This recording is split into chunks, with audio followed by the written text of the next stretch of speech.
Hi, welcome back to my channel, Fabulously Frugal and Fancy. I'm Brandy. Today is a new year. I took a little bit of time off and I wanted to wish you all a happy new year. I hope that you had a wonderful Christmas season and New Year's season, and now we are back to real life. My Christmas decorations are still up. They will still stay up for at least another week. Then they will come down. Just love the Christmas lights, the cozy, warm feeling when it's so cold outside. I just haven't been ready to take them down yet, and I am totally okay with that. As long as everybody in my household is okay with it, and they are, so it works out really well. Um, to start this year, I had, after Christmas, my craft room was a disaster. And I'm going to show you that here in a little bit. I'll show you the before, and then I'll show you some of the after. My craft room is still not perfect. It never will be perfect.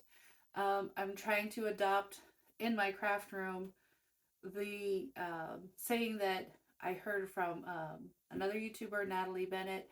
She said that her mantra this year is progress over perfection. And in my craft room, I craft in here, I work in here, I make a mess in here. So it's never going to be perfect. It's always a work in progress. And I made a lot of headway. I got a lot of things done. I still have some more to do, and that's okay. I didn't want to wait to begin crafting until it was all done, or I would never craft again. And I didn't want to wait to show you. I have some tips and tricks for you, some hacks, some things that um, if you buy in the section for crafting supplies, you pay a lot more. Sometimes you can save a lot of money if you go to other places. So we'll discuss that. I'll show you what I have, where I have it. My new setup is a little different from before, and it is working really well right now for me. It looks a little bit messy, even in the afters. Again, progress over perfection, and I am happy with that because I know where things are now. I can find them and I can get to them. So I hope you enjoy this craft room tour and the before, the after, and I hope that it inspires you to get your room cleaned up and get it as organized as you need it to be to work. It does not have to be perfect. It does not have to be Pinterest worthy. It does not have to be that way. It can be simple, but it can be beautiful as well. And I'm really happy with the things that I have accomplished. And again, it's not finished. I will work more on it here and there, but for now it is functioning, and I am happy with that. The Christmas mess is cleaned up.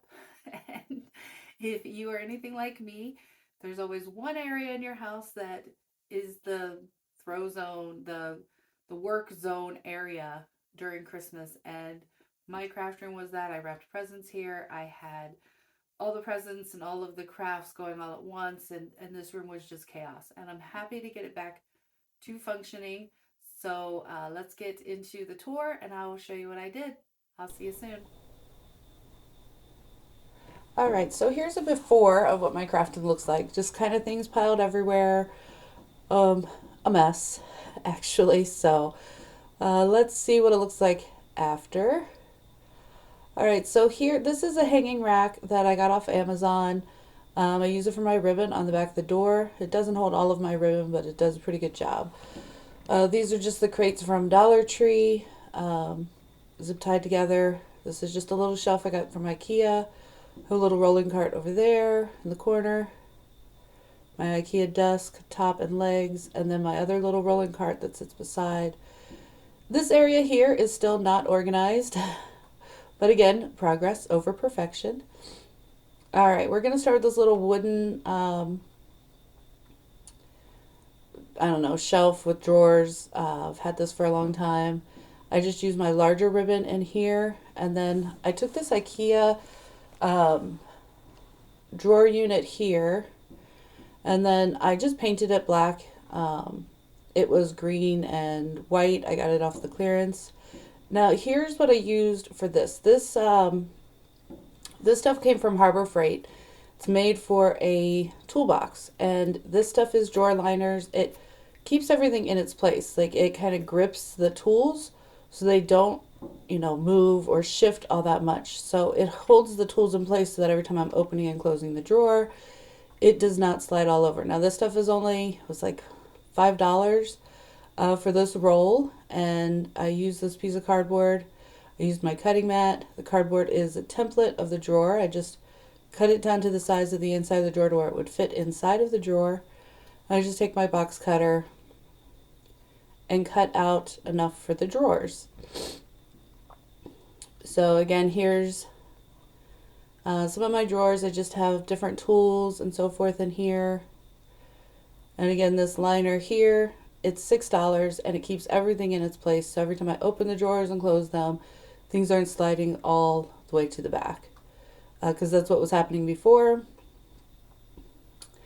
All right, now I got the boxes from IKEA to go into the IKEA Kallax unit shelves, and these are cardboard, but they're all just plain black, and I wanted to make them pretty. So I took some scrapbook paper to cover the fronts, and then I had this wrapping paper that I just loved because I love butterflies, I love pink. It's like a rose gold in the background. And so I just cut 4 pieces. The scrapbook paper fits perfectly on the front of the these little boxes, and I forget the name of them, but they're only like $7 a piece. But this wrapping paper was, it's thin. It's wrapping paper, so I wanted it to be thicker. So I took some other scrapbook paper that I had from a pack. It wasn't designs that I liked. It was just black and white, different black and white patterns. It's a little difficult to cut out a perfect square because it keeps rolling up. And I also wanted it to be more sturdy, so I just attach it here with glue sticks to some scrapbooking paper. Sorry, I have a little bit of a cold. My nose is very stuffy, so if I sound a little different, I apologize for that. But scrapbooking paper can be pretty inexpensive if you get the packs, especially if you get them on clearance. And wrapping paper is pretty inexpensive. Usually you don't pay very much for a whole roll, and you can do a lot with it. You can make, background for pictures. You can do a lot with wrapping paper. And again, I love butterflies, so this was perfect for me. And it's also, they have some shine and some shimmer to them. It's like a rose gold background and more of like a light pink, maybe not really a rose gold, but I'm just trimming it to the exact size of the scrapbooking paper. And then I take just some scrapbooking paper that I probably won't use. These black and white patterns were not my favorite. They looked a little like they would make somebody dizzy. So they're pretty and I like them. It's just not something I would probably use.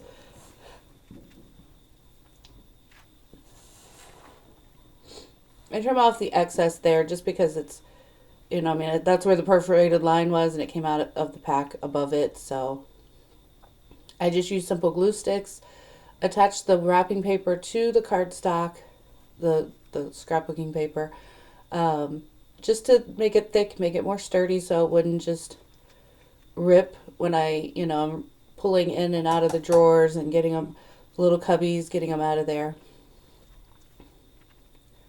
So I just place it down and smooth it out.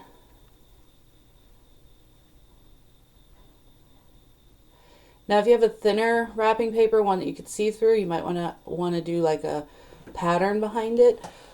But again, it didn't bother me because this wrapping paper wasn't see-through, and you're not going to be able to see that pattern at all through it. So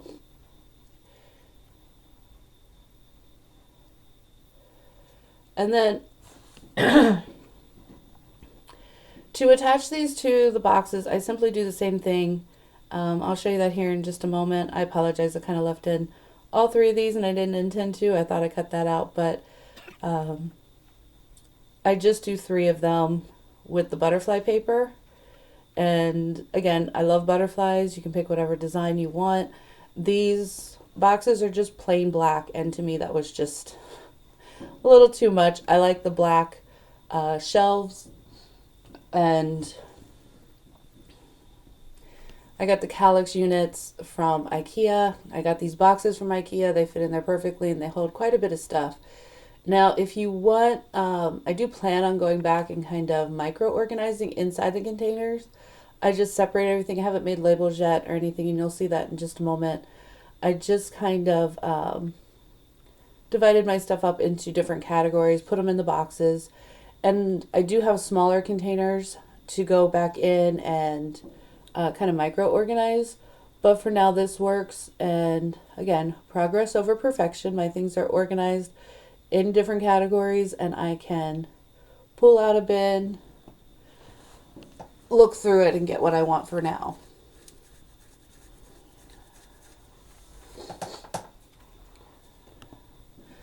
I would just like to encourage you that, a craft room is a workspace. It's a space where you're going to continually work and make a mess and have things unorganized. You go to the store, you go to a yard sale, you find things on clearance, and you come in with a bag and you just kind of pile it. And then my goal this year is to take, after every time I do projects, to put my stuff away, not just leave it piled up. And then, like once a month, just kind of do like an all around cleaning and making sure everything is back where it goes. And I get into crafting and I'm working on 3 or 4 different projects at once. So I have different things. It's not always clean, it's not always organized, but and Christmas is the worst. It never normally gets that bad as it was before, but Christmas is the worst for that because you've got a million things going on. I wrapped gifts down here, everything down here, so it was just a little bit of a challenge, all of it. So here are the boxes, and I'm planning on doing 3 of each design. No, 6 of the solid pink, and then 3 of the rose gold with roses, and 3 of the butterflies. So I just covered the scrapbooking paper on the back with the glue stick, and I just stick it to the front. These have not come off. I have not had any problems with these coming off at all.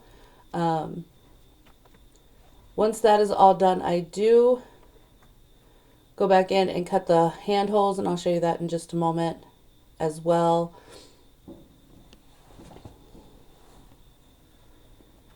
Again, lots of glue. You can use any kind of glue you want. I wouldn't recommend hot glue just because it would leave like the lumpies, but any kind of paper glue that you wanted to use, you could use. And then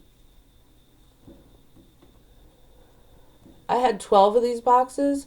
I have 4 spaces on my Calyx shelf that do not have the boxes, but I ordered enough to where the bottom 12 cubbies do have these boxes so that everything can be put inside of them.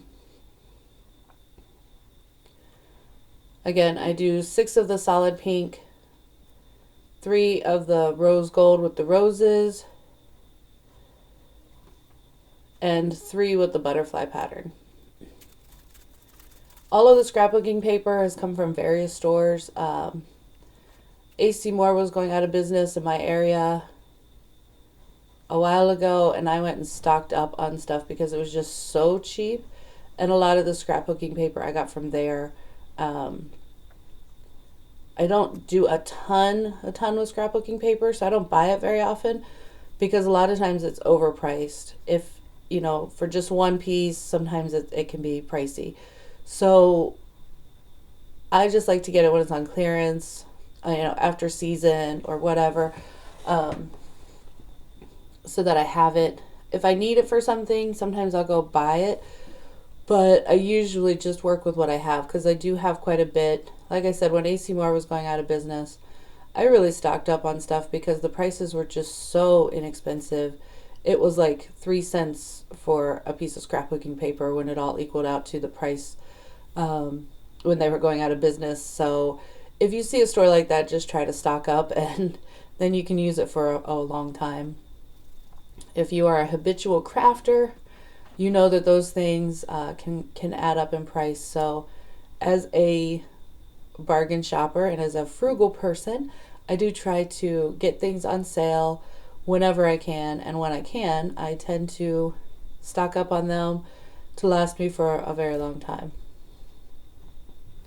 So again, this is quick and easy. It's a nice way to dress up your box to make it whatever design you want. They do have these boxes in white. I prefer black. Black is a little bit more forgiving, especially in a craft room for me. I tend to make a mess, and as you can see from my workspace there, I tend to make a mess sometimes. So um, it's important to me to have it look like I want it to look. It's not Pinterest worthy. It may not be what everybody else wants, and that's okay. When you're doing your craft room, it's more about function than the look. And as long as you are comfortable in the room and you like the design of it, that's all that matters. But I like the black shelves and I like the black boxes. All right, here's where I'm going to cut the handholds so these can be pulled out, the handles. I just go inside there, cut like an X, and then I cut kind of diagonal so that I can get all the corners. I poke it through and I use some packing tape. I just fold that over inside. I don't want to cut it all the way out because I don't want the tape to show on the outside, and I do use packing tape on the inside of these boxes. I just fold it all over to where it looks perfect from the outside, and then I take my packing tape here and I just, tape it down on the inside. And the packing tape works as I want to say protectant for that little handhold too, so that I'm not ripping the paper. I kind of laminated on the inside, just gave it extra sturdiness there, and it also looks pretty from the outside. So it was a simple solution there to make the handhold, simple design to cover the front. And there you have it. Here's some of the ones that I did. These are the patterns. I really like how these turned out, just the colors, the brightness. I really like those. And here's my shelves all put together. I just have my glass things in here, my unicorn spit, some cards. Have not made labels for these yet. I just have a post-it note hanging on the outside. My TV is up there at the top. Have some more of those little cubbies. They make really nice shelves when you put them together. I have all my jewels in different jars. A little bit of decor pieces. This little container, again, I got this at Harbor Freight. It was bright yellow. I spray painted it gold so that it would hold all of my, now this is supposed to hold like screws and nuts and all of that kind of stuff, but it holds my totally, what is it, anyway, my little jewels. Totally Dazzled, I think is what it's called, the company that I get those from. And again, each one of my little cubbies holds different things, and I just have them like a little post-it note on them right there. This back part of the room, okay, over here is where my desk is, where I do my editing. The things on top of this desk were things I was getting rid of, so those were just there until I got them listed on Facebook Marketplace. But I've got all my vinyl under there, and that little countertop there is where I do my weeding. And this area here is not totally organized. These bins are Christmas and fall. I just put them in bins and store it all away until I need it again. This dresser holds a lot of picture frames and signs. My flowers, here's how I organize my flowers that I've taken off of the stems. I put them in the large bags from Dollar Tree. These come in a pack of 2, I believe. I use a pants clothes hanger and I hang them up so that I can see what these are, like foam flowers, what I have. I've had those for different events, and these are leftovers. Up here at the top of the little closet area, I've just got bins. Back here, I store most of my wreath forms. The rest of my flowers, they were hanging on these little racks over here, but they're going to be hanging on these racks as soon as I get that project finished. Dresser holds a lot of the picture frames, a lot of the small signs. A lot of them have not been put away yet, as you can see right here in front, but that's my next project. And then this is just my little photography studio. That little round thing there is my turntable for taking pictures. Here's an overview of my entire space. It is a large room, which I'm thankful for. I can kind of spread things out a little bit and store all of my stuff. Stacks of wrapping paper there. I gotta find a place for those. I really hope that you enjoyed that craft room tour. I hope that you got some inspiration or some ideas on how you could save some money on some different things to organize or store your craft supplies in. And I hope that you just enjoyed the before and after. I definitely enjoyed the before and after. So that's it for today, and I will have a new video coming out next week and back to a 1 week, one a week schedule. And I'm still not totally sure what days are the best days to upload. I'm still experimenting with that. So just make sure that you are subscribed to my channel. You hit that notification bell and hit it to all so that you will always be notified when I upload a video. And until next time, I hope you have a blessed day. Bye.